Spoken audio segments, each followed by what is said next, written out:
God enters a private door into every individual, Emerson writes.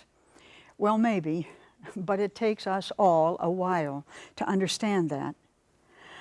Once upon a time, the world we knew was basically white, largely Christian. Now, that same world is a multicolored amalgam of mosques and temples on one corner, of churches and synagogues on the other. Unfortunately, this diversity is too often seen as divisive, rather than a sign of the God who speaks in many tongues. These great traditions all strive for the same holiness we do. They do it with variations in custom or practices, yes, but they all do it in hope of eternal peace, universal justice, inclusive community, human wholeness, and divine fulfillment. In Hindu India, for instance, in the Upanishads, we see that Hindus, like us, are conscious of the law of karma, that good begets good, and bad, bad. Every thought, word, and action has consequences, the Hindu knows. Only when a person's karma is at the highest possible level of what we might call sanctity is the soul finally, fully free. Salvation, the Hindu understands as we do, comes from living out one's duties and of coming to oneness with Brahman, with God. In Buddhism, too, Gautama Siddhartha, the Buddha, struggled to understand the meaning of life. In a period of new intellectual foment, old answers simply did not satisfy anymore. New questions cried for new attention in his time. So Siddhartha did what many had done before him. He set out to understand life. First, he became a hermit, but he got no new insights into the nature of life in isolation. So then he became a disciple, but the old teachings did not answer his new questions. Then, as an ascetic, he fasted almost to the point of death before he realized that he was spending more time thinking about asceticism than he was about living well. Finally, while meditating intensely, he suddenly became enlightened.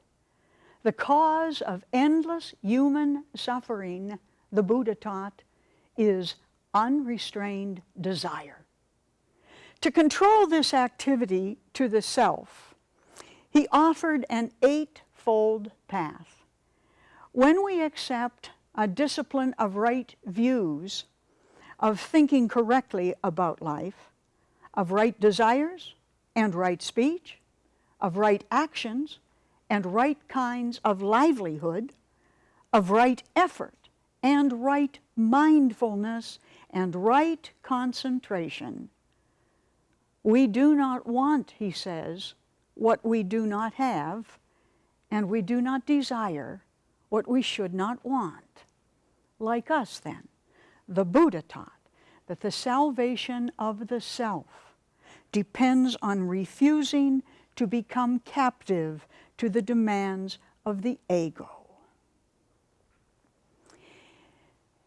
In Judaism, too, our sights are set beyond personal gratification. The very nature of God becomes the starting point here, the model for a life well lived. The God of the Jews did not torment people or abuse them or compete with other gods for praise or satisfaction.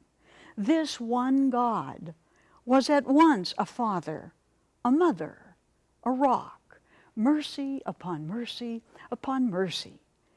For Israel, then, three elements dominated: Torah, the will of God; worship, the consciousness of God; and tzedakah, deeds of loving kindness.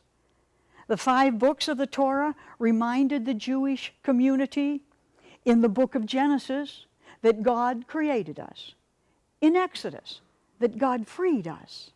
In Leviticus, that God guides us. In Numbers, that God increases us. And in the book of Chronicles, that God is with us always in everything. Judaism is not a God and I spirituality. It is a spirituality of right relationships with God, with people, with the world.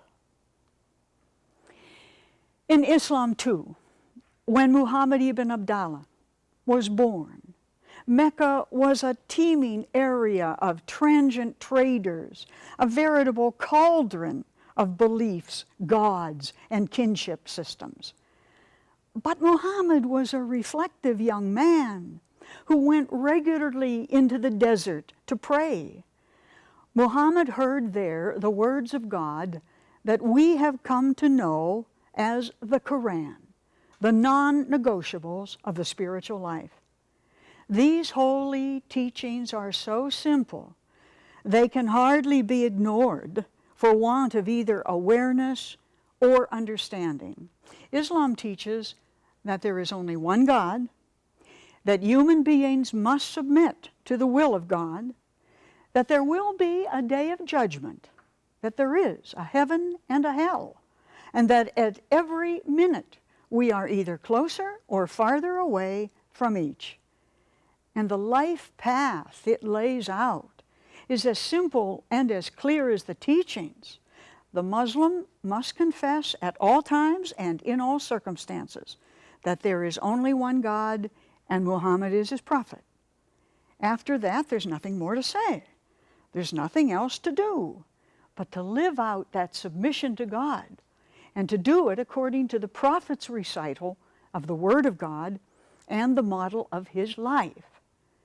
Then to stay on the way, the Muslim must witness at all times to the omnipotence of God, pray 5 times a day, fast during the month of Ramadan, give a percentage of all income in alms, and if possible, make the pilgrimage to Mecca, to the center and the heart of Islam. Islam, too, is not simply then a set of beliefs.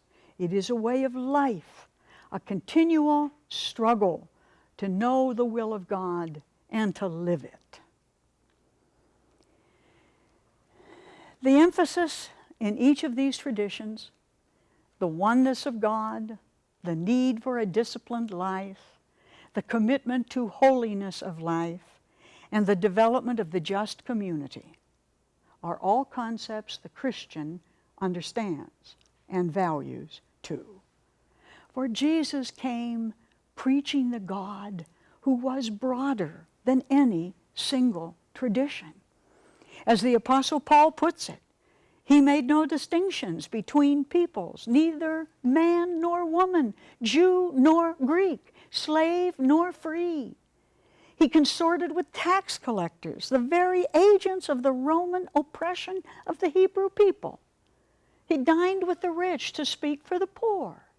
He blessed foreigners as well as Jews. He consorted with prostitutes as well as high priests. And he had a motley band of disciples that included Levites, fishermen, tax collectors, even women. He even had a new way of imaging God as Daddy, as personal. And perhaps even more important than that, he had a new way of dealing with people that transcended the laws and judged them on more than their observance to rituals. Buddha had changed the East by preaching the 8 Noble Truths. Jesus changed the West by preaching the 8 Beatitudes of poverty of spirit, of compassion and meekness, of humility and justice, of mercy and purity of heart and peacemaking. This spirituality of equality, love, and universal blessedness stands out to this day as a sign of belief in the God who wishes all of us well and not woe, both in this world and in the next. Clearly, religion, often the cause of worldwide division, is really the glue meant to bind us together on the weight of God.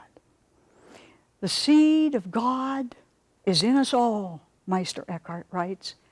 Pear seeds grow into pear trees, nut seeds into nut trees, and God's seed into God. But for that to happen, we must all come to know, to respect, to acknowledge the other as God seed too. And that's what diversity is all about.